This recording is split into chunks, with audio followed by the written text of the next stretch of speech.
Hello everyone, this is Pranjal and you are watching Pathshala Rishikesh. तो आज हम बात कर रहे हैं सी सेट यूकेपीएससी प्रीलिम्स की और आज है हमारा डे 18। तो अभी तक 17 लेक्चर जो हमने किए हैं, अगर आपने उन्हें गो थ्रू नहीं किया है तो एक बार जरूर गो थ्रू कीजिए। इसी तरह का आपका सी सेट का एग्जाम होने वाला है। आगे बढ़ते हैं और आज का लेक्चर करेंगे। और एक और चीज कि अगर सब्सक्राइब नहीं किया चैनल तो सब्सक्राइब कर लीजिए। आगे भी इसी तरह का वीडियो लेक्चर्स आपको मिलते रहेंगे जो आपके मेंस के लिए भी हेल्पफुल होंगे। तो चलिए शुरू करते हैं। पहला क्वेश्चन कुछ इस तरह से है कि घृणा प्रेम से उसी प्रकार संबंधित है जिस प्रकार सृजन का संबंध है। तो घृणा और प्रेम के बीच में आपने सोचना है क्या रिलेशन है दोनों के बीच में। कोई रिलेशन आपको दिख रहा है?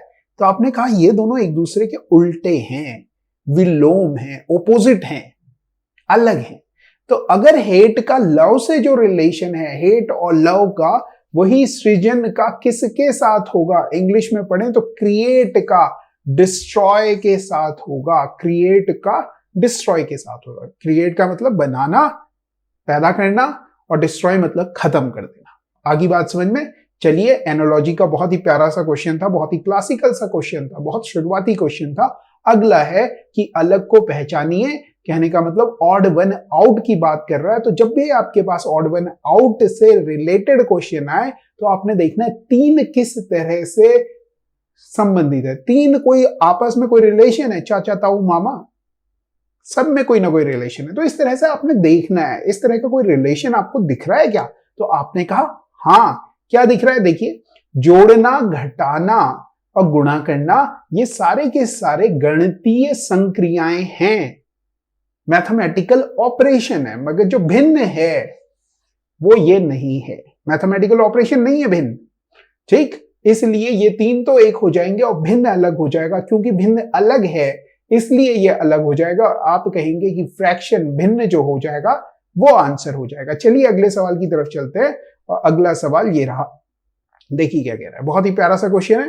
क्वेश्चन को हमेशा आपने ना पढ़ना सही से कि कहना क्या चाह रहा है। अगर आपने इस तरह के क्वेश्चन पहले नहीं भी किए ना तो भी आप इन्हें समझ के कर सकते हैं। देखो, ठीक, देखिए क्या कह रहा।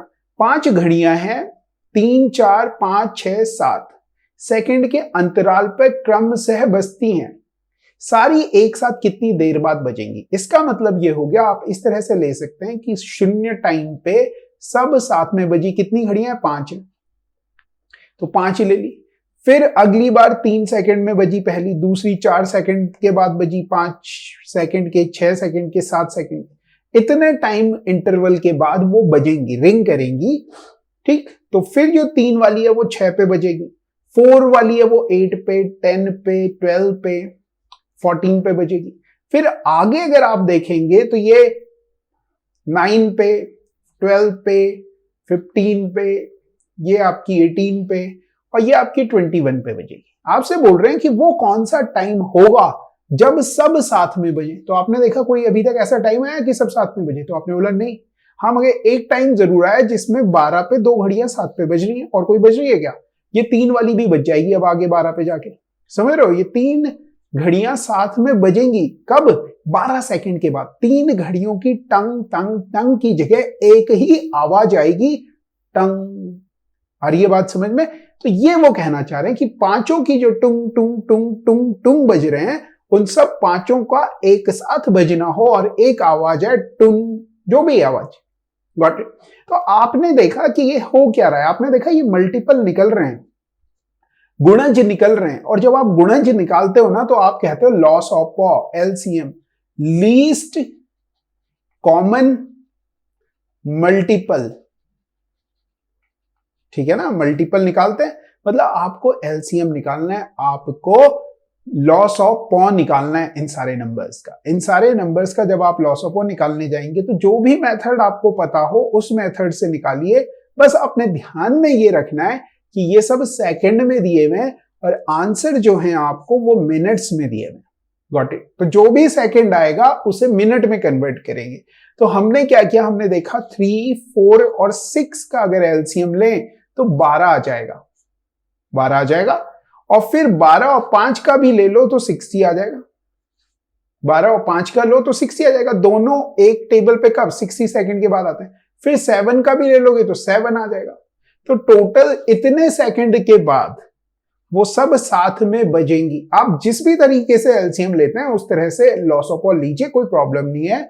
आपका आ गया इतना, इसे मिनट में जब बदलेंगे तो आप 60 से भाग कर देंगे। 60 से किया आपने भाग तो आपके पास 7 मिनट आंसर आ गया और केवल एक ही ऑप्शन है, तो आप कहेंगे ये आंसर हो जाएगा।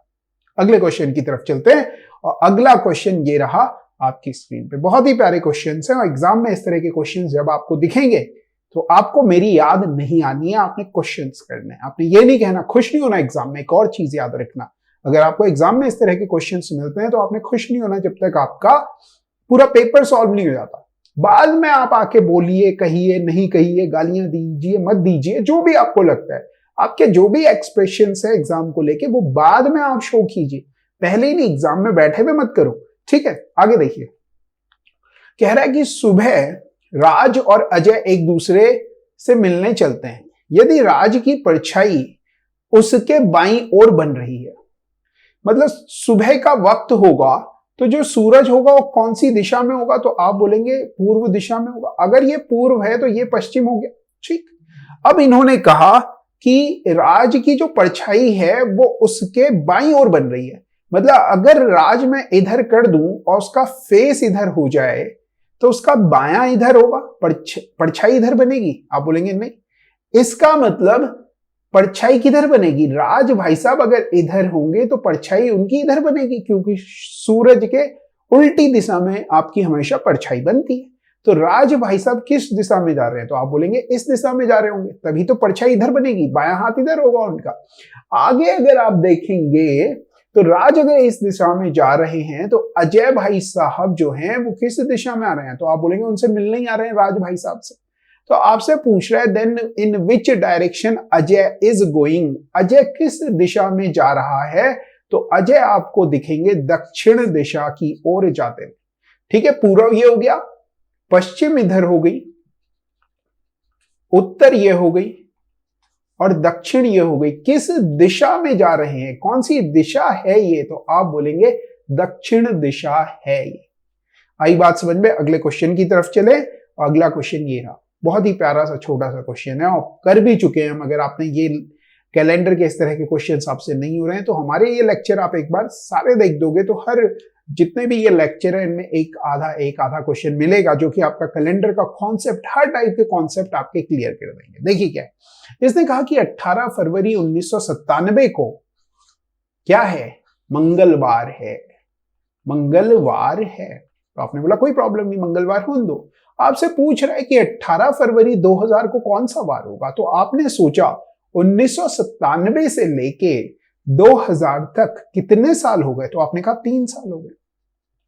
और हमने आपसे कहा है कि जितने साल होते हैं उतने दिन आगे बढ़ा देते हैं, ठीक है। उसी डेट के 18 फरवरी 18 फैब कह रहा है, 18 फरवरी कह रहा है, तो मंगलवार कह रहा है, तो मंगलवार से आप 3 दिन आगे जाओगे, ठीक है।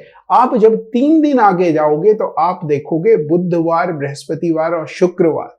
फिर आपने कहा कि जो 18 फरवरी मतलब जो ये 2000 है ये तो लीप ईयर है, तो इसका आप एक दिन क्यों नहीं जोड़ रहे, तो मैं आपसे कहूंगा क्योंकि इस ड्यूरेशन में 18 फरवरी 1997 से 18 फरवरी 2000 के बीच में जो लीप ईयर है उसकी 29 फैब 2000 वाला दिन नहीं आ रहा है, नहीं आ रहा है, आ रहा है।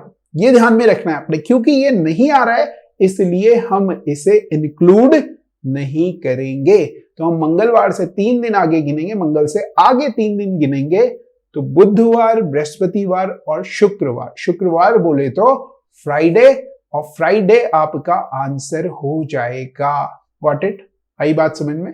आगे जा रहा है तो आगे जाना है, पीछे जा रहा है तो पीछे जाना है। कितने लीप ईयर हैं बीच में वो ऐड करने हैं, बस ये कॉन्सेप्ट है। रिवाइज करवा रहा हूं और कुछ नहीं। चलिए अगला क्वेश्चन देखिए। रमेश एक पंक्ति में दोनों छोर से 15वें स्थान पर है। हमने पढ़ा था कि total equal to L plus R minus 1। Left plus right minus 1, ये हम पढ़ चुके हैं। मैं आपको बार बार एक चीज कह रहा हूं कि भाई लेफ्ट और राइट तो ठीक है, दोनों जगह से लेफ्ट और राइट, मतलब मेरी पोजीशन इस तरफ से और इस तरफ से, दोनों जगह से मैं 15वीं पे हूं, तो मैं टोटल अगर मुझसे पूछा जाएगा तो मैं कहूंगा 15 + 15 - 1 और मेरा आंसर आ जाएगा 29। तो मतलब क्लास में, मतलब उस पंक्ति में कुल कितने छात्र हैं, कितने लड़के हैं, तो आप कहेंगे 29 लड़के हो जाएंगे। अगला सवाल देखिए, बहुत ही प्यारा सा सवाल है और इस तरह से सवाल आता है, आपने पढ़ना है, पढ़ो एक बार, खुद से करो, मजा आएगा। देखिए क्या कह रहा है, इसमें कह रहा है कि एक कूट भाषा में एलमीरा को, ये लिख रहे हैं, अगर मैं यहां ऊपर ही लिख दूं ALMIRAH, इस तरह से ही लिख रहे हैं, आपने बोला हाँ, तो हमने देखा कि यहां से A से B हो रहा है +1 हो रहा है, 12 से 14 हो रहा है +2 हो रहा है, 13 से ये हो रहा है +3 हो रहा है, 9 से 13 हो रहा है +4 हो रहा है, 18 से 23 हो रहा है +5 हो रहा है, 1, ठीक, और GO ये यहां पे आके गड़बड़ी हो गई है, ओ ठीक, GH, तो G ये 1 होता है, अच्छा नहीं, गड़बड़ी क्यों है, +6 हुआ है और +7 हुआ है। आगे बात समझ में आ रही है, बात समझ में, मतलब वो हमें दिख रहा है, कैसे दिख रहा है, मैं बार बार कह रहा हूं कि अल्फाबेट्स जो है उनकी नंबरिंग आपको याद होगी तो आप ये इजीली देख पाओगे। इसी तरह से आपसे पूछ रहा है तो किस शब्द के लिए ये लिखा जाएगा, मतलब जैसे अलमीरा पता था तो अलमीरा के लिए ये लिखा गया, आपसे पूछा ये किसके लिए लिखा जाएगा, तो आपने उल्टा करना है इसमें, ये 4 है, 14 है, 18 है, 23 है, 12 है, 21 है और 1 है, तो आप कहेंगे ये +1 +2 +3 +4 +5 +6 7 करके आ रहा है, मतलब इसमें से अगर हम -1 -2 -3 कर ले तो ओरिजिनल वर्ड आ जाएगा, ओरिजिनल शब्द आ जाएगा कि क्या था, तो आप -1 करेंगे, 4 में से 1 कम किया 3 C आ गया, 2 कम किया 12 L आ गया, 3 कम किया 15 O आ गया, CLO वाला कोई ऑप्शन है तो हम कहेंगे यही दिख रहा है, यही दिख रहा है, तो आप कहेंगे यही आंसर हो जाएगा। समझ में आई बात, ये ध्यान रखना है, ये आपने सही से पढ़ना है, क्योंकि PCS है जी, वो इस तरह के सवाल पूछेगा, आपको लगेगा कोडिंग डिकोडिंग का सीधे कर दो, ऑप्शन में भी दे देगा, आप खुश भी हो जाएंगे। ऐसे करने से आपने बचना है, आपने क्वेश्चन को सही से पढ़ना है कि क्या है क्या रहा है। चलिए अगले सवाल की तरफ चल रहे हैं। अगला सवाल है find out the missing number. देखो जहां से हमने कॉपी किया उस बच्चे की हमने कोशिशें चेक की कि क्या करना चाह रहा है। देखिए आप भी कुछ इसी तरह से करते हैं, ये कुछ डिफरेंस किया, मल्टीप्लाई किया, नहीं कुछ मत करो शुरुआत में केवल नंबर को दूर से देखो, पास जाके नहीं, दूर से देखो नंबर को। आप जब दूर से देखोगे और छोटे नंबर्स को देखो, आपने देखा 1 5, 1 का 5 टाइम हो रहा है, आपने बोला हाँ, फिर क्या यहां से यहां आते हुए 5 टाइम हो रहा है, आपने बोला नहीं। ठीक है, इस बच्चे ने देखो कितना भयंकर किया। फिर आपने देखा 4 किया है, यहां से यहां जाते हुए भी 4 ऐड कर रहा है, आपने बोला नहीं। छोटे नंबर्स के साथ करना आसान होता है। फिर आपने देखा 1 से 4 गुना किया, 4 आ गया। ठीक है, तो आपने बोला 5 का 4 गुना करेंगे 16 आएगा क्या, आपने बोला नहीं। तो आपने बोला 5 का 3 गुना कर रहे हैं, 5 का 3 गुना करोगे तो 15 और 1 16। ठीक है, 5 का 3 गुना किया और +1 किया, 1 का 3 गुना किया और +1 किया, 22 का 3 गुना किया 66 और +1 किया 67। इसी तरह से 3 का 3 गुना 9 और 1 10, तो आप कहेंगे 10 आंसर हो जाएगा। इस तरह से ये सवाल किए जा सकते हैं, आपको ये समझना होगा।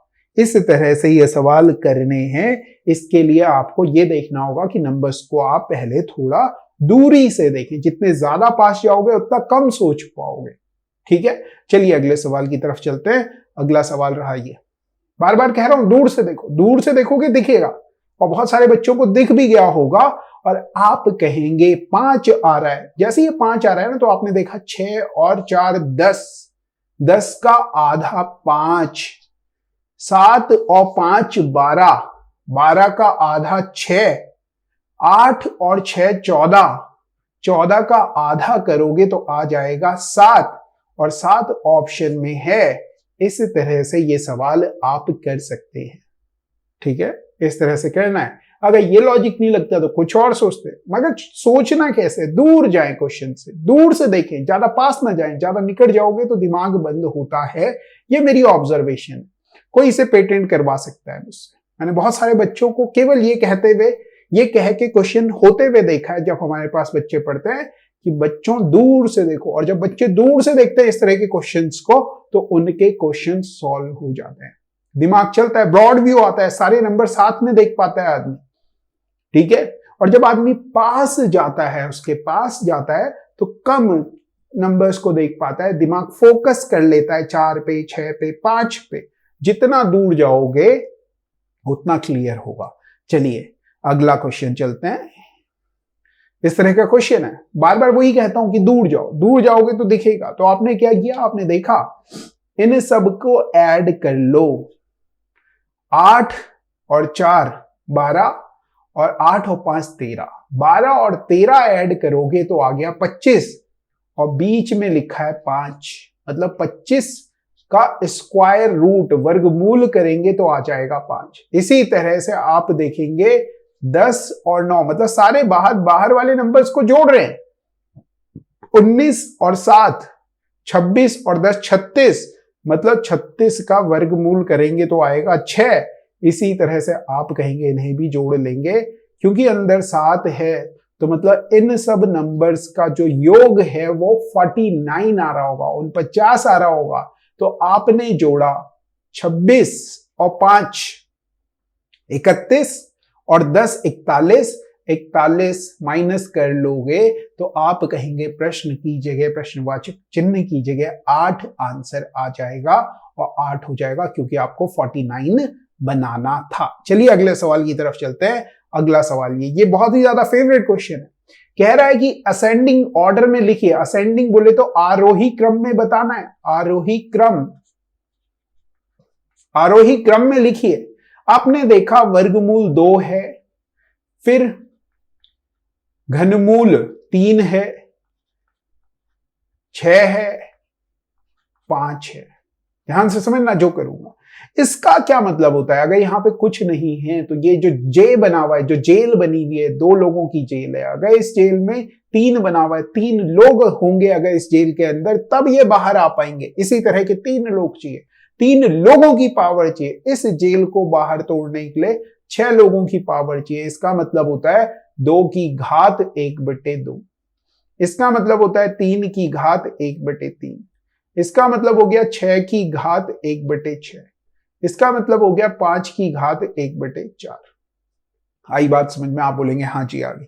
अब आपसे पूछ रहे हैं आरोही क्रम में लगाओ, तो आरोही क्रम में आप तब लगा पाओगे ना जब कुछ बराबर हो, या तो बेस बराबर हो या पावर्स बराबर हो, तब आप बता पाओगे कौन बड़ा है कौन छोटा है।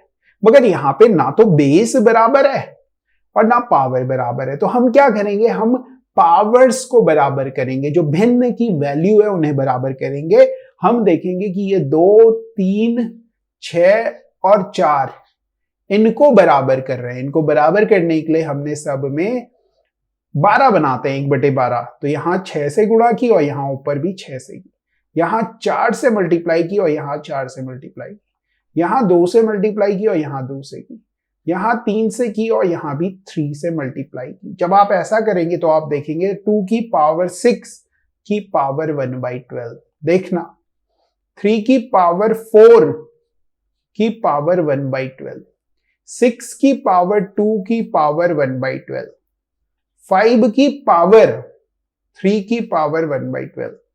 अभी आप क्या देखेंगे, पावर तो सबकी बराबर हो गई। मतलब अगर आप बेस के बारे में बता दें कि बेस कौन सा बड़ा है, वो बड़ा होगा, तो आप कहेंगे 2 की पावर 6, 2 की पावर 6, 2 दूनी 4 दूनी 8, 2 दूनी 4 दूनी 8 दूनी 16 दूनी 32 दूनी 64, तो 64 लिख लेंगे, 64 लिख लेंगे की पावर 1/12। फिर आप लिखेंगे 81 टू दी पावर 1/12, 36 की power 1/12, 125 to the power 1/12। Clear हो रही है बात? आप बोलेंगे बिल्कुल। इसके बाद आप क्या करेंगे, 1/12 1/12 1/12 सबको आप क्या कर लेंगे, इक्वल कर लेंगे। सब इक्वल हो गए। अब आप बता सकते हैं कि कौन सबसे बड़ा है, और आपसे आरोही क्रम कह रहा है, इसका मतलब है जो सबसे छोटा है पहले वो बताओ। तो आप कहेंगे तीसरे वाले को सबसे पहले लिखेंगे। तो ऑप्शन में देखें तीसरा किसमें, एक तो इस ऑप्शन में, एक इस ऑप्शन। फिर आपने बोला 36 के बाद 64 आएगा, बोले तो 1 आएगा, केवल इसी ऑप्शन में चल रहे। फिर कौन सा आएगा, 81 आएगा दूसरा, फिर ये आ जाएगा। तो ऑप्शन ये हो जाएगा। इस तरह से आपने इसे चेक कर लेना है, और ये आएगा क्वेश्चन। इस तरह के क्वेश्चंस पीसीएस के एग्जाम में अक्सर देखने के लिए मिलते हैं। अगले सवाल की तरफ चलिए, और अगला सवाल ये रहा, find out the number of triangles in the following diagram. Triangles count करने हैं, ये हमेशा पढ़ना कि क्या काउंट करना है। अक्सर मैं बात कर रहा हूं कि वो पूछता है आपसे ये काउंट करो वो काउंट करो, मगर आप काउंट सही से करें। अब आपने बोला कि चलिए काउंट करते हैं, 1 2 3 4 5। हमने कहा एक एक वाले ट्राइंगल 5 है। फिर हमने 2 2 वाले ट्राइंगल काउंट किए। ध्यान से समझना, अगर ये लाइन हटा दूं तो क्या ट्राइंगल बनेगा? आप बोलेंगे हाँ बनेगा। देखो 1 2 3 4, आपने बोला हाँ बन रहा है। फिर से देखो 1 2 3 और 4। तो आपने कहा अगर एक लाइन हटा दें तो 4 ट्राइंगल बन रहे हैं, मतलब टोटल कितने हो गए? तो आपने बोला 9 ट्राइंगल्स हो गए। अब मैंने आपसे कहा कि अगर 2 लाइन हटाने का मौका मिले, 2 लाइन हटानी हो तो भी क्या ट्राइंगल बन रहे हैं? तो आपने कहा चलिए चेक करते हैं। मैंने कहा इन दोनों लाइंस को हटा दो, तो आपने बोला हाँ एक ट्राइंगल बन रहा है। फिर मैंने कहा ये वाली 2 लाइंस भी हटा दो, कौन सी, BR और PR, दोनों हटा दी तो भी एक ट्राइंगल बन रहा है। 2 ट्राइंगल ये बन गए, तो 3 वाले 2 ट्राइंगल बन रहे हैं। आगे बात समझ में, कितने ट्राइंगल हो गए? तो आप कहेंगे 11 हो गए। अब जैसे ही आपने 11 काउंट कर लिया तो आप सीधे 12 आंसर करेंगे, क्योंकि 11 काउंट कर लिया आपने। अब जरूरत नहीं है ये 10 6 9 और 10 को हमने दिखा दिया ठेंगा। हमने कहा कि भैया तुम तो नहीं हो आंसर। इस तरह से अगर आप कर लेते हैं तो आप सही सही काउंट कर लेंगे। फिर आप बोलेंगे 12वां भी बता दो। जब 11 काउंट कर दिए तो मेरे प्यारे दोस्तों ABC, ये बड़ा वाला ट्राइंगल भी तो एक ट्राइंगल है। तो आप कहेंगे हाँ ये भी एक ट्राइंगल। चलिए अगले सवाल की तरफ चलते हैं।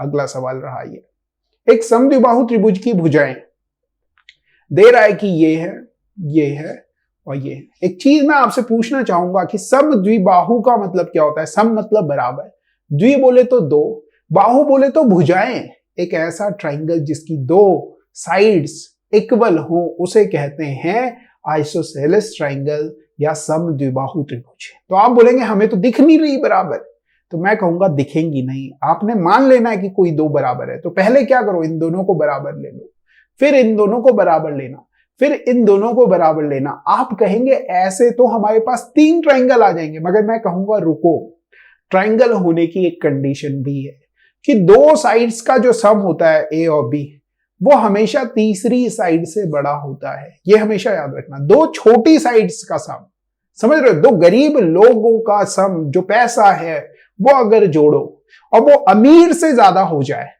तब आप कहना कि आपका देश तरक्की कर रहा है। मगर ऐसा होता नहीं, ठीक है। हमारे देश के सारे गरीबों का पैसा जोड़ लो, वो अमीरों से कम है। छोड़ो, आगे देखिए, 2 छोटी साइड्स का सम बड़ी साइड से बड़ा होता है। ऐसा होना चाहिए, तब ट्राइंगल पॉसिबल है। अब आपने देखा कि क्या ये दोनों बराबर है? तो नहीं, बराबर कीजिए, क्योंकि कह रहे हैं समद्विबाहु है, आपको नहीं मालूम कौन से हैं। तो हमने क्या किया, पहले इन दोनों को ही बराबर किया। तो आपने लिखा x + 1 = 9 - x। फिर ये x भाई साहब इधर आ गए, तो x + x = 9 - 1। x का मान आ गया आपके पास 2x का 8 और x का मान आ गया 4। आगे बात समझ में। अब आपने क्या करना है, जो ये आपके पास 4 वैल्यू आई है ना, वो इसमें पुट कीजिए। की आपने तो x की वैल्यू 4 पुट की, तो आप कहेंगे आप कह देंगे, क्या कहेंगे सुनो, x की वैल्यू 4 पुट की तो x प्लस 1 5 हो गया, 9 माइनस ये 4 हो गया, ओ सॉरी ये भी 4 हो गया, 4 पुट कर रहे हैं, 4 पंजे 20 में से 3 गया तो आ गया 17। अब एक चीज बताओ, दो छोटी साइड का सम क्या बड़ी साइड से बड़ा है? तो आप कहेंगे नहीं, तो ये ट्राइंगल पॉसिबल नहीं है, मतलब ये दोनों साइड इक्वल नहीं है। तो आपने बोला इन दोनों को इक्वल कर लेते हैं।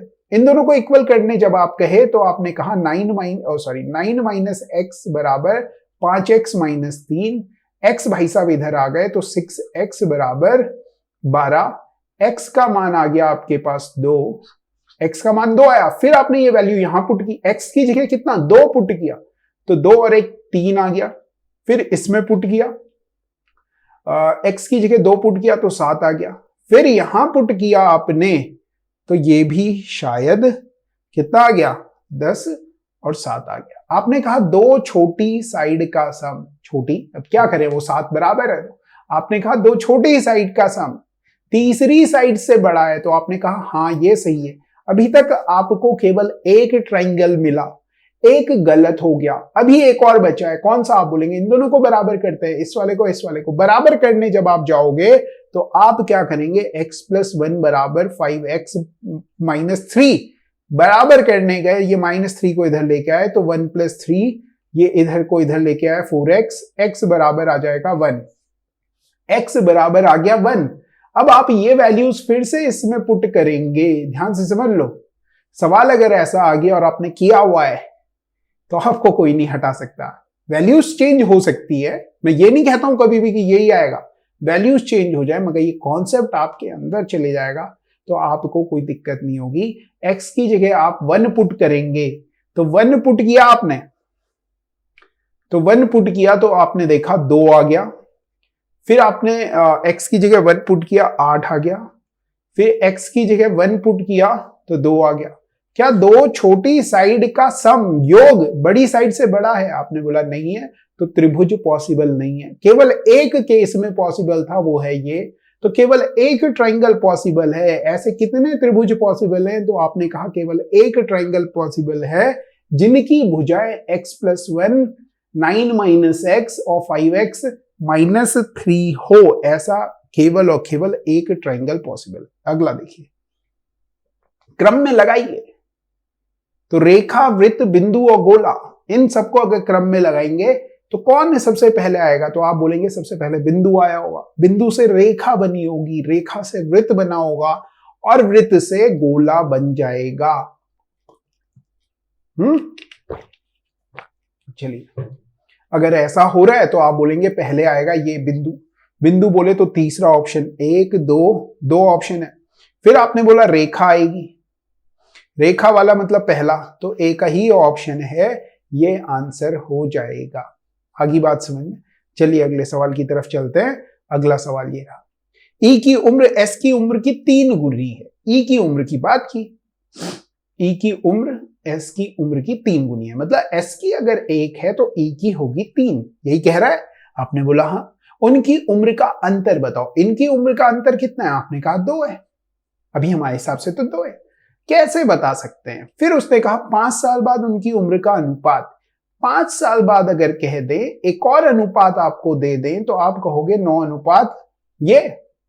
यहां से देखो क्या होगा, ये अंतर देखोगे 4 आ गया, मगर दो लोगों की आयु का अंतर हमेशा बराबर होता है। पहले अगर 2 था तो अभी भी 2 होना चाहिए। अरे भैया, आपके भाई और आपकी उम्र के बीच में जो अंतर है, मान लो कि आपका भाई आपसे 2 साल छोटा है, तो क्या जब आप 100 के होंगे तो वो 98 का नहीं होगा? आप बोलेंगे हाँ होगा। होगा? आप बोलेंगे हाँ, आधा नहीं होगा। अंतर बराबर रहता है दो लोगों की उम्र का, तो यहां भी आप बराबर करेंगे, यहां पे 2 से गुणा करेंगे और आप कह देंगे 6 थी और 2 थी, 9 हो गई। कितने में भी यहां से 6 से 3 तक जाने में 3 लगे तो 3 का मान 5 है, मतलब इस तरह से आप निकाल सकते हैं। तो निम्न में से कौन से आंकड़े पर्याप्त हैं? तो देखो, 2 लोग हैं, एक तो ई है और एक एस है, 2 लोगों की बात कर रहे हैं। एक इक्वेशन, एक बात तो उन्होंने यहां कह दी, एक बात तुम्हें समझा दूं मैं। लोग हैं 2 का मान बताना है। एक इक्वेशन तो आपको यहां दे दी और एक इक्वेशन यहां दे दी, ठीक है। तो दो वेरिएबल हैं, दो चर हैं अगर आपके पास, तो दो इक्वेशंस की जरूरत पड़ती है। तो आपने बोला पहली तो ऊपर दी है और दूसरी ये दे दी, तो मतलब दोनों से आंसर निकल जाएगा। फिर उन्होंने एक और दे दी, उन्होंने कहा अगर इससे नहीं निकालना चाह रहे तो इससे निकाल सकते हो। आप बोलोगे हाँ इससे भी निकाल सकते हैं। तो बोल रहा है कि आंकड़े पर्याप्त हैं, निम्न में से कौन से आंकड़े पर्याप्त हैं? तो आप कहेंगे दोनों आंकड़े पर्याप्त हैं। निकाल, वो ये नहीं कह रहा निकाल के बताओ, वो आपसे कह रहा है, जैसे आपने मुझसे पूछा कि भाई साहब ये बताइए कि मोहन कहां रहता है, ठीक। तो मैं आपको कहूं लीजिए भाई साहब मोहन की मां का नंबर, ये बता देंगे कि मोहन कहां रहता है, मां है उनकी, बता देंगे। पहला आंकड़ा तो ये हो गया। फिर मैंने आपको एक और चीज दी, मैंने आपको दिया मोहन के पिताजी का नंबर। क्या आप पिताजी से भी पूछ के बता सकते हो? आप बोलोगे हाँ दोनों से बता सकते हो, ठीक है। तो मोहन के बारे में दोनों से आपको पता लग सकता है, तो दोनों से आंसर मिलने वाला है। या तो पहले को यूज कर लो और दूसरे को कर लो। तो ऐसा कोई हो तो आप कहेंगे which of the following information is sufficient. तो आप कहेंगे both A and B, either one और ईदर टू। थोड़ा सा यहां पे ग्लिच हो जाएगा, ईदर आप पहले से यूज कर लो और ईदर टू, तो ये वाला ज्यादा सही होगा, ठीक है, क्योंकि दोनों से आंसर अलग अलग आने के चांसेस हैं। दोनों की जरूरत नहीं है, मतलब ये आंकड़े पर्याप्त हैं। कौन से निम्न में से कौन से आंकड़े पर्याप्त हैं? या तो इससे यूज कर लो या इसे यूज कर लो, दोनों यूज मत करो, ठीक है ना। तो आप कहेंगे या तो एक या दो। अगले सवाल की तरफ चलते हैं। अगला सवाल देखिए, कह रहा है कि पिता की उम्र पुत्र की उम्र की 9 गुनी है। तो यहां पिताजी लिख लेते हैं, यहां पुत्र लिख लेते हैं। पुत्र की अगर 1 है तो पिताजी की कितनी है? 9 गुनी है। यही तो लाइन कही, पिता की उम्र पुत्र की उम्र की 9 गुनी है। माता की उम्र पुत्र की उम्र की 8 गुनी है, तो माता जी भी आई बीच में, और माता जी जो है वो पुत्र की उम्र की 8 गुनी है, मतलब 8 है। पुत्र की उम्र 1 दी हुई है तो माता जी की 8 होगी। अब आपसे कह रहा है माँ और बापू की उम्र का योग बताओ। तो माँ और बापू की उम्र का योग अगर आप निकालें तो आपका तो 17 है, मगर वो सवाल में कह रहे हैं कि उनके हिसाब से 51 है। तो आप कहेंगे 17 का मान, 17 की जो वैल्यू है वो 51 है। 17 एक बार, 17 3 बार, 1 की वैल्यू आ गई 3। पुत्र की उम्र बताइए, तो पुत्र की उम्र बोलेंगे तो 1 का ही मान पूछ रहे हैं, तो 1 की वैल्यू आ जाएगी 3 और आप कह देंगे 3 वर्ष आंसर हो जाएगा। चलिए अगले सवाल की तरफ चलते हैं। अगला सवाल ये रहा आपकी स्क्रीन पे, बहुत ही प्यारा सा छोटा सा सवाल है। A से 99 तक की संख्याओं कॉमा एक, अब सोचो 1 से 99 तक टोटल संख्याएं कितनी है? तो आप बोलेंगे 99, जो कि 3 से विभाजित नहीं है। आगे खत्म नहीं हुआ, में अंक 5 कितनी बार आएगा? में अंक 5 कितनी बार आएगा जो 3 से विभाजित नहीं है? तो आपने सोचा 1 से 99 तक अंक 5 कहां कहां आता है? तो आपने बोला 5 में आता है, 15 में आता है, 25 में आता है, 35 में आता है, 45 में आता है, 55 में आता है, 65 में आता है और 75 में आता है। और कहां आता है? 85 में आता है, 95 में आता है, और कहीं 5 आता है? आपने बोला नहीं आता, मगर मैंने कहा रुको, 50 में आता है, 51 में आता है, 52 में आता है, 53 में आता है, 54 में आता है, 54 भी लिख लो यहां कहीं, 54 में आता है, 55 में आता है, 56 में आता है, 57 में आता है, 58 में आता है, 59 में आता है। इतनी सारी जगह 5 आता है। आपसे कह रहे हैं उन संख्याओं को बताना है जिसमें जो 3 से विभाजित नहीं है। तो आपने देखा 15 तो 3 से विभाजित है, तो इसे बाहर कर रहे हैं, जिसको गोला बना रहा हूं वो बाहर। 45 3 से विभाजित होता है बाहर। 57 3 से विभाजित होता है, किसकी पहाड़े में आता है? 57, 19 3 टाइम्स 57। फिर आपने देखा 54 भी आता है, आपने कहा 51 भी आता है, आपने कहा बस इतना ही आता है। अच्छा, फिर आपने कहा 75, 75 भी 3 की टेबल में आता है, समझ रहे हो? तो 5 कितनी बार आ रहा है जिनमें जो कि 3 से विभाजित नहीं हो रहे हैं, उन्हें काउंट कर रहे हैं। 1 2 3 4 5 6 7 8 9 10, 11, 12 और 13। तो आंसर हो जाएगा 13 बार। इस तरह से आप इस सवाल को समझ सकते हैं। पूरा खोल के समझा दिया मैंने कि कोई डाउट ना रहे, और कोई बहुत ज्यादा टाइम नहीं लगता है इसमें। ये तो मैं आपको समझा रहा हूं, इसलिए इसमें इतना लिख रहा हूं मैं। आप फटाफट लिखिए। इस तरह के बहुत क्वेश्चंस हमने पीसीएस के एग्जाम में देखे हैं। किसी में कहता है 3 कितनी बार आता है, 5 कितनी बार आता है, 6 कितनी बार आता है। इसमें एक चीज जो ये ऐड की थी ना, जो 3 से विभाजित नहीं है, इस वजह से इस क्वेश्चन को मैंने इंक्लूड किया इस पेपर में। ठीक है, समझ में आया? बहुत अच्छा क्वेश्चन था। चलिए अगले सवाल पे चलते हैं। ये कह रहा है एक रेलवे स्टेशन के पूछताछ कार्यालय से किसी यात्री को बताया गया कि 15 मिनट पहले दिल्ली के लिए एक ट्रेन जा चुकी है। ट्रेन जा चुकी है 15 मिनट पहले, मतलब आप 15 मिनट लेट हो। परंतु प्रत्येक 45 मिनट बाद दिल्ली के लिए ट्रेन छूटती है। हर 45 मिनट के बाद एक ट्रेन है। अगली ट्रेन 8:30 पे 8:30 पे है। उसने कहा ये इट मीन्स कि अच्छा, उस यात्री को उक्त सूचना कितने समय दी गई? 15 मिनट पहले दी गई थी। बात तो ये है 15 मिनट पहले ट्रेन जा चुकी है। अच्छा, फिर आपने देखा कि भाई अभी ट्रेन इतने पे जाएगी अगली, इससे पहले वाली जो ट्रेन है वो कितने बजे गई होगी? तो आप कहेंगे 45 मिनट पहले। 30 माइनस करोगे तो 8 बज जाएंगे, और 15 और माइनस करोगे तो आप कहोगे 7:45 पे गई होगी ट्रेन पहली वाली। अब जब ये वाला आदमी यहां पूछताछ कार्यालय में गया होगा तो उसे बताया गया कि भाई साहब ट्रेन छूट चुकी है। कितने मिनट पहले छूटी है? 15 मिनट पहले छूटी है। मतलब ट्रेन छूटी कितने बजे? 7:45 में। वो 15 मिनट लेट पहुंचा, मतलब 8 बजे। 8 बजे जब वो पूछताछ कार्यालय पे था तो उसे बताया गया 15 मिनट पहले छूट गई है भाई साहब, लेट हो गए हो आप। तो पूछा जा रहा है उस यात्री को उक्त सूचना कितने बजे दी गई? तो आपने देखा पूछताछ कितने बजे कर रहा है भाई? 8 बजे रात्रि में कर रहा है। आ रही है बात समझ में? क्लियर हो रहा है? इस तरह के क्वेश्चन आसान होते हैं इन्हें करना। समझ में आ रही है बात? ये क्वेश्चंस नंबर देके जाते हैं, मगर थोड़ा सा इत्मीनान रख के करना, अदरवाइज गलत भी यही क्वेश्चंस होते हैं। सारा खेल पढ़ने का, पढ़ना सही से है बस। चलिए अगला सवाल देखते हैं। इसमें कह रहा है सीपीआई और डीएमके। तो मैं यहां लिख रहा हूं सीपीआई फिर डीएमके, ऐसे ही कर रहा है कुछ। तो आपने बोला ये 3 होता है, ये 4 होता है। आपने कहा +1 हो रहा है, ऐसे ही हो रहा है, +1 लिख लेते हैं। 16 होता है, 13 हो रहा है, क्या हो रहा है? -3 हो रहा है। 9 होता है, 11 हो रहा है, क्या हो रहा है?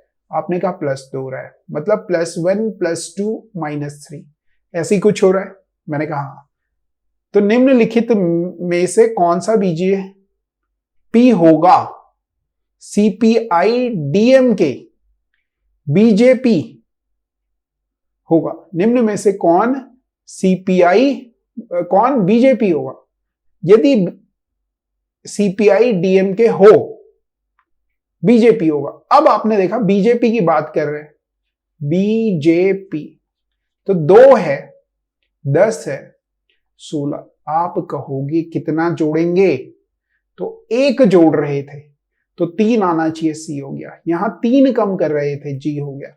यहां 2 जोड़ रहे थे तो 18 हो गया। 18 का मतलब होता है आर हो गया, तो R, C J R answer हो जाएगा। इस तरह से ये क्वेश्चन कोडिंग डिकोडिंग पे बेस्ड आप कर सकते हैं।